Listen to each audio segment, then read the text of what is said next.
Gaby Dunn is an American writer, actor, journalist, comedian, LGBTQ activist, and honestly, an absolute icon.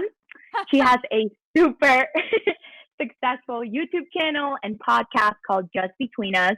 And since 2016, she's also hosted the podcast Bad with Money, which explores all things money. What better way for all of us to learn about our own power with finances than by speaking with the amazing Gaby? Gaby, how are you today? I'm okay. Thank you. You look wonderful. I told you I'm helping my sister move, so I'm in overalls. But but You look great. yeah, thank you so much for having me. I was looking forward to this like all week, so I appreciate it. Oh my God, us too. And before we ask you for every single piece of money advice you have, we have a quick poll for our Built by Girls audience. So we want our audience to answer what describes your relationship with money. Are you confident with money? Are you still developing and trying to get better? You don't think about money at all, or just like, eh. So let us know, and I'm super excited to hear the answers to that one. So, Gaby, before we start, my first question, which might sound a little bit silly, is that if you're bad with money, why should we trust you to talk to us about money? Well, I think a lot of the finance gurus that I was finding as I was looking for help were people who either came from means already, or people who were very judgmental. Like, I think, Mhm. I don't know if you've seen, there's like these call in shows, and like people will call in and they, want advice on money. And then the host will just yell at them, Yeah, and tell them that they're stupid. And I didn't relate to any of that, and I felt like these people weren't understanding the greater context. Like, I think hmm, the main message was, if you are bad with money, it's a personal failing. You are stupid. You are this is all your fault. yeah, And I knew that there were extenuating circumstances, like where you're born, what do your parents totally. do, your race, your class, your I mean, your gender. I mean, everything, Yeah. came into account. And so, I mean, I had heard, there was like a jumping off point where, during the 2012 debates, maybe, or 26, whenever Mitt Romney was running, one of the times, he was doing a town hall, and someone asked, "How can I start a business?" And he said, "Borrow $10,000 from your parents." And I was like, nobody understands who is giving this advice understands real people at all. So, I think, like, I've gone through it. I've had loans. I had student loans. I've cried in my bedroom about money. I started from scratch. I had these odd jobs. I looked through my couch cushions in my car for quarters. I mean, like, I've, you know, I feel like because I've been through this stuff, the advice is maybe a bit more grounded in reality. I completely love that because one of the things that I think we all really admire about you is how relatable the things that you talk about are, right? So you're not telling me here, like, stop spending money at all costs, but it's more about prioritizing what really matters. And, for me, I think that we all really like nice things, a newsletter, $5 or sometimes $8 venti lattes, great pair of shoes, and in the moment, it feels so good when you're buying these things. But me personally, I go and see my bank statement at the end of the month, and I'm so upset at myself and angry. So the first thing that a lot of financial advisors will tell you is create a budget. Line up all of your expenses, create a budget. But I really want to ask you: do you think budgets are worthwhile? Are they BS? What is your opinion on them? They can be if you have a steady paycheck. I think, like, I mean, I've worked freelance most of my life. And so when you work freelance, it's almost impossible to, and like that comes down to laws that are not in place to protect freelancers, or the fact that like it took one magazine a whole year to cut me a $500 check for an article I wrote. I mean, I'm sure if anyone in the audience has freelanced, part of the job is just like bothering the payrolls department every 6 months, like every 6 weeks, being like, help, like, can you please pay me? Which is so unfair. And so many of these places really need to figure out how to treat their freelancers better. But so if you have like a regular income, then yeah, I think there's ways that you can do it. I had an ex-girlfriend who loved You Need a Budget. There's different apps that can help you. It depends on how your mind works. Like I have a friend who does Excel spreadsheets. It never really worked out for me because I felt like things came up that were unexpected. Like I would have a budget and then my car would break down, or I would like have a budget and then I would need like a cavity filled. And so like I think, you were talking about beating yourself up, and like I think I would just beat myself up for not sticking to this thing when like real life doesn't stick to the thing. And so I think if you're gonna have a budget, at least be kind to yourself about it. But a lot of times, I've heard from experts that budgeting is like dieting. It's like these extreme diets that people take, and maybe it lasts for a little while and then you binge. And so I've found more success with doing little bit of savings. So like I've had more success with like putting money away in different little savings accounts. I used to use Digit, where it would just take like $1 or $2 out of your account and put it in this little thing, and then I would name each folder on Digit, which you can also do with just like savings accounts. But I would say like dental emergency, and it would save like $2 in there. Or like if I knew that I was gonna need to like get new glasses or something, or if I knew that like I wanted to replace my boots that were falling apart, I would start making little. It's just kind of thinking ahead, I think, maybe has helped me more than budgeting. But mostly what I did in terms of like budgeting is I printed out my bank statements, I went through them each month, and I would highlight what I didn't know what it was, or what was repeating a lot. And like a friend of mine found that she had been paying for 2 gym memberships, like automatic, just didn't even know. So she found that out from highlighting.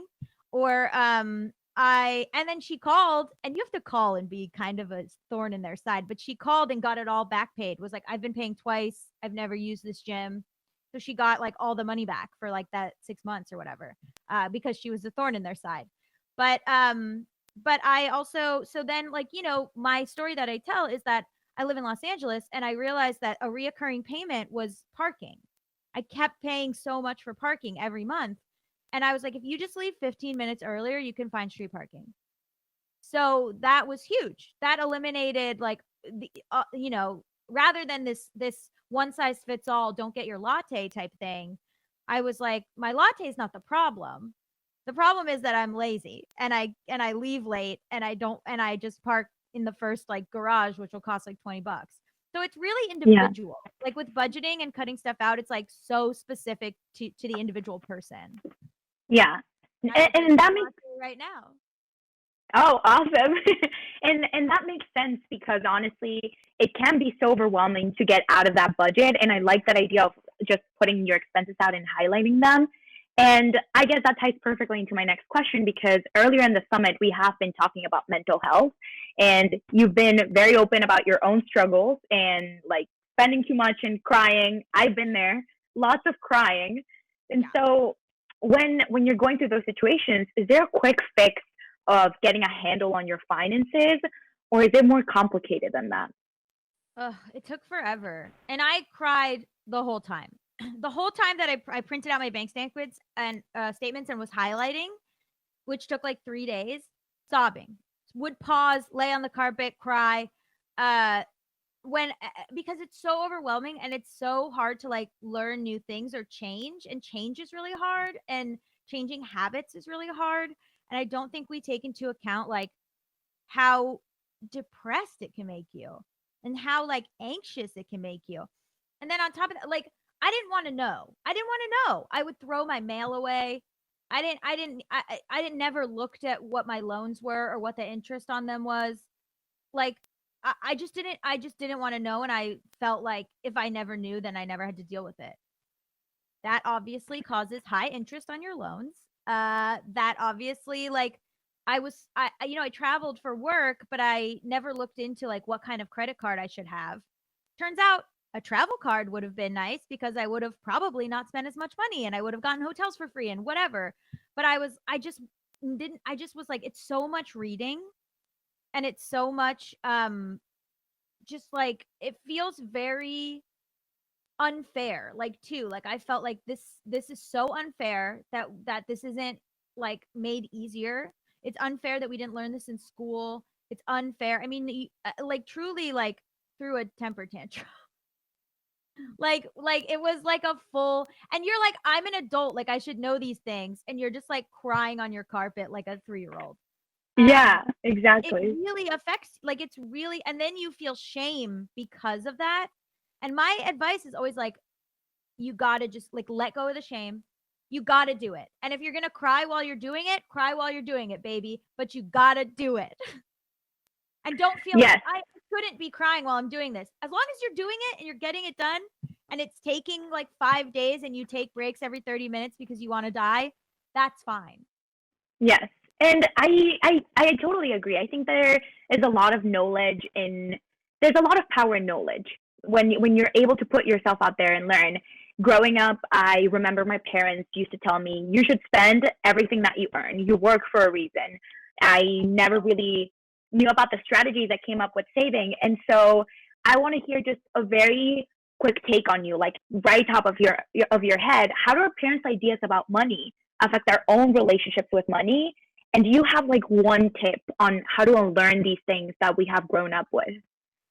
Well, it was nice to interview my parents about money stuff. They did not want to be interviewed.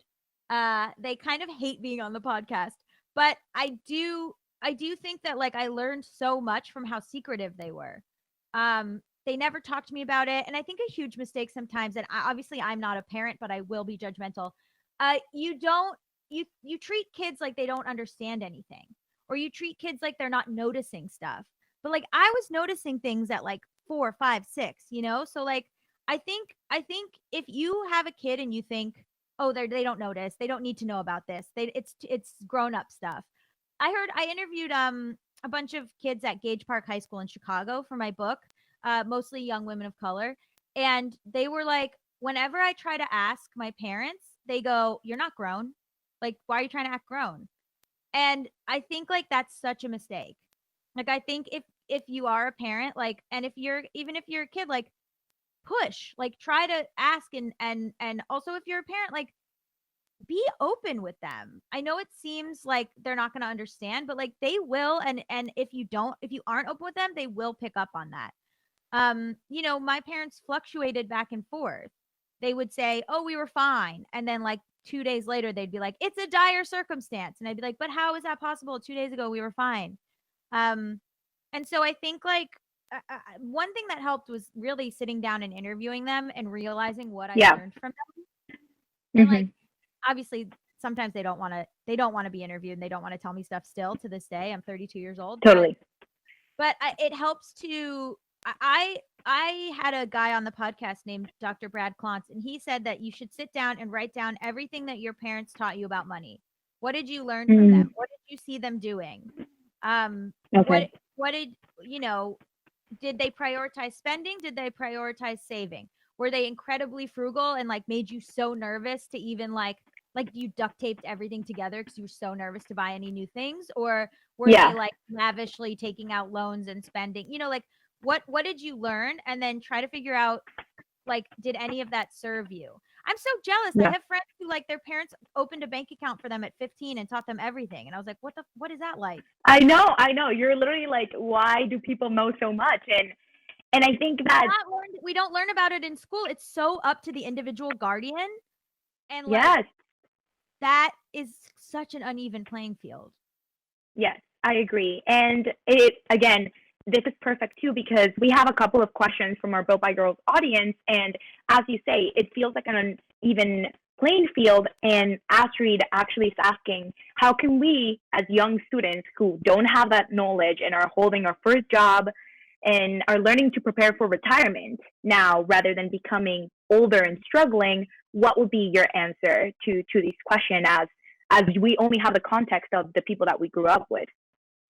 When you have your first job, I know it's scary, and I used to think like if I made any sort of trouble or if I reminded them that I worked there, they would fire me. Like I was very, very scared. And so I would just look at the contract and just like sign it quickly.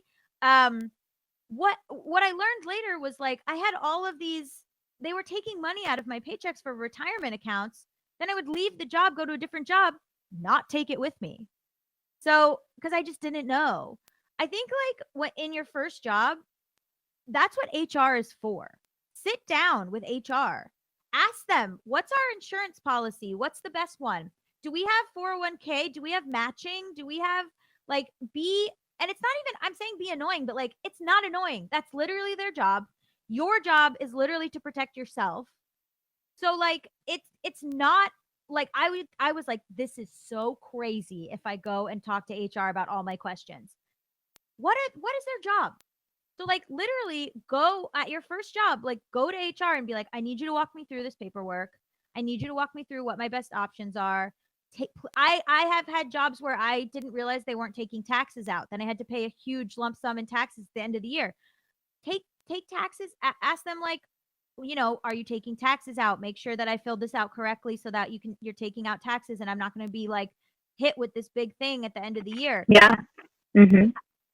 Like what is our pension plan? What is our like 401k? Like what, what like some places do, they have matching, they have better options. You can like say, I want the one that invests in this. I don't want the one that invests in this. Like, I think like asking questions is embarrassing.